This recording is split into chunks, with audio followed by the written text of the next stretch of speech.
سلام میکنم به شما دوستان عزیز و مهربونم. امیدوارم که هر جای این کره خاکی هستین حال دلتون خوب باشه و لبتون خندون پای این ویدیو نشسته باشین. امروز من دارم چیکن ناگت درست میکنم. اگر شما هم مایل هستین با من همراه باشین.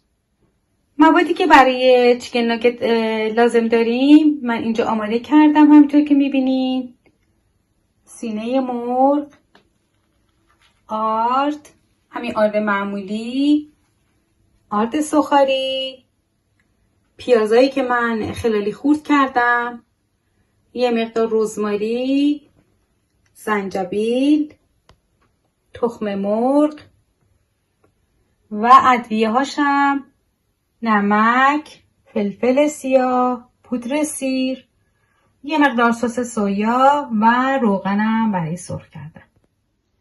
خب اولین کاری که میکنیم باید مرغامون رو برش بزنیم.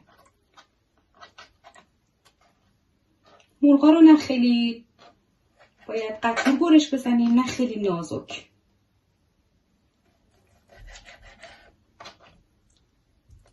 من اولین قسمتش رو برش میزنم. ببینین خیلی کلوف نیستش.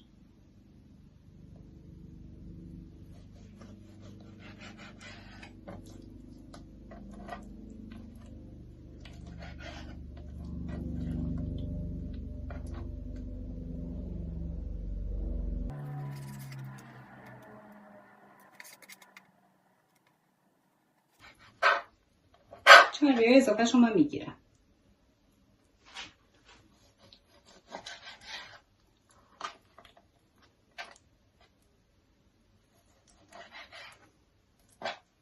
قسمت چون یه مقدار پهن‌تره من اینو از وسط نصفش میکنم. رو بکنین، یعنی ببرین با چاقو، بردارین.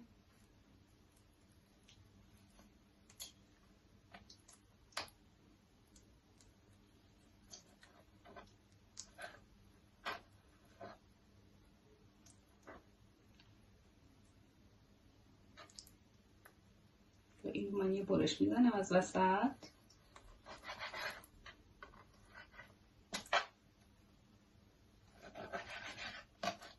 من مرغا رو همه رو برش زدم. حالا میریزم داخل یه دونه ظرف.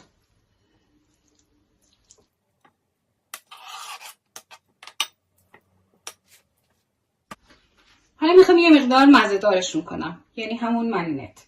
یکم بهش اول نمک میزنم، کم میزنم به خاطر اینکه من سس سویا استفاده میکنم و سس سویا هم یه مقدار نمک داره خودش که یه موقع شور نشه.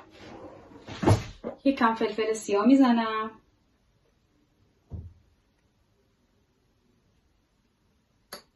شما هر کدوم از اینا رو دوست ندارین میتونی حذف کنین، اشکالی نداره. یکم من پودر سیر میزنم.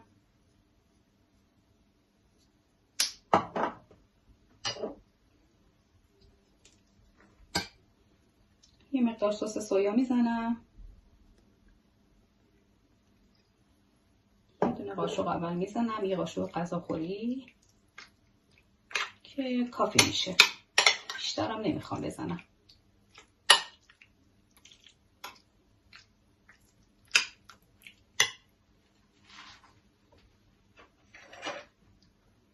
پیازی که داریم و زنجبیلمونو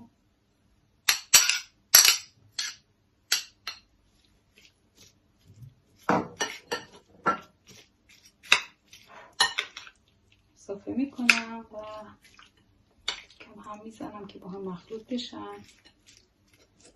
و چند تا برگم من، یعنی چند تا شاخه هم من رزماری دارم، اونم من میذارم داخلش که یه مقدار عطر رزماری رو بگیرم به خودش.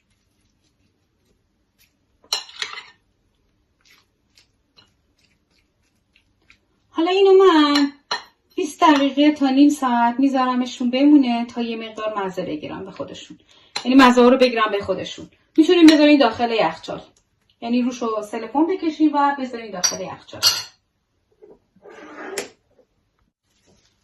منم الان همین کارو میکنم. یه سیلیکون میکشم روشو، میذارمش داخل یخچال 20 دقیقه تا نیم ساعت بمونه که کاملا مزه ها به خورده هم برن بعد دوباره بهتون نشونش میدم. خب دوستان عزیزم الان نیم ساعت شده که این داخل یخچال بوده. من دیگه درش آوردم و میخوام که سرخشون کنم.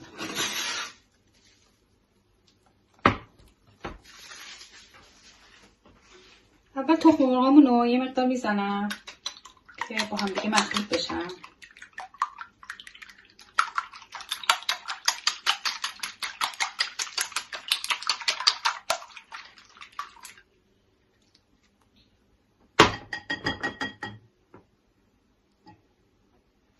من اینجا یه دونه ماهیتابه گذاشتم روی گاز، گرم شده، داخلش روغن میریزم.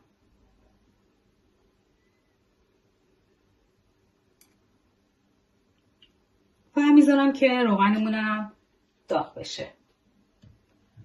حالا اینجا من الان مرغامون رو آماده میکنم. یه دونه از مرغا رو میزنم داخل آرد.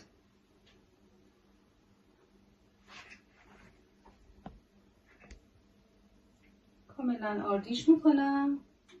همه جاشو یعنی به آرد آغشته میکنم. بعد میزنم داخل تخم مرغ.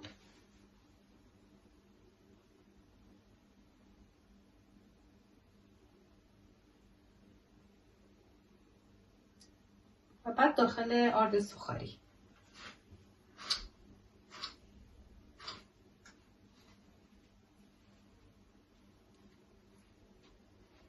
بعد از این میزنم داخل روغن داغ شده. حالا برای اینکه ببینیم روغنمون داغ شده، من یه دونه سیخ چوبی برمیدارم، میزنم داخل روغن. اگر دور این سیخ حباب ایجاد بشه یعنی که روغن ما داغ شده. الان این حبابا ایجاد شده. من میارم جلو و شما هم ببینید. ببینید داره حباب ایجاد میشه. یعنی الان روغن ما کاملا داغه و آماده است برای سرخ کردن. اینم از تست روغن. و حالا من نکتای آماده رو میذارم داخل روغن که سرخ بشه.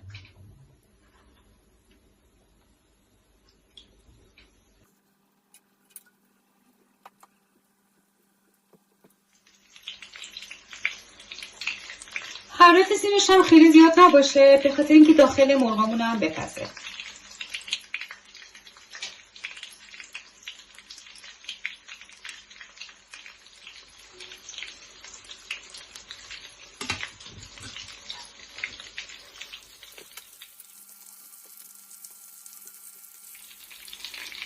یه مقداری سرخ شده. من اینجا گذاشتمشون داخل یه دیس و بقیه‌شونم گذاشتم داخل مایتابه که سرخ بشن. اینا رو هم دارم درست میکنم.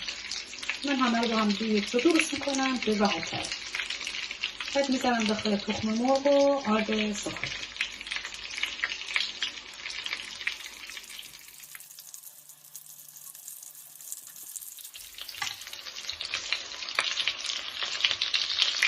این کاملا سرخ بشه بعد برش کردنی.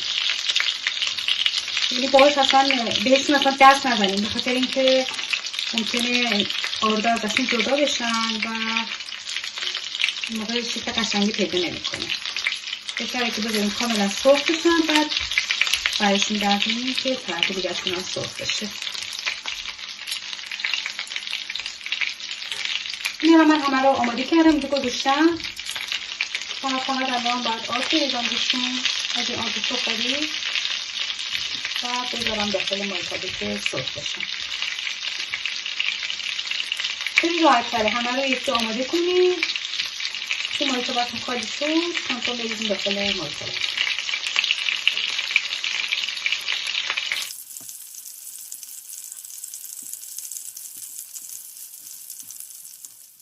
خب دوستان عزیزم چیکن ناگتسای ما آماده شدن. خیلی هم خوشمزه و ترد شدن.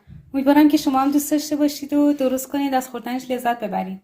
حالا من یه دونه‌شو براتون برش میزنم ببینین که کاملا داخلش هم پخته.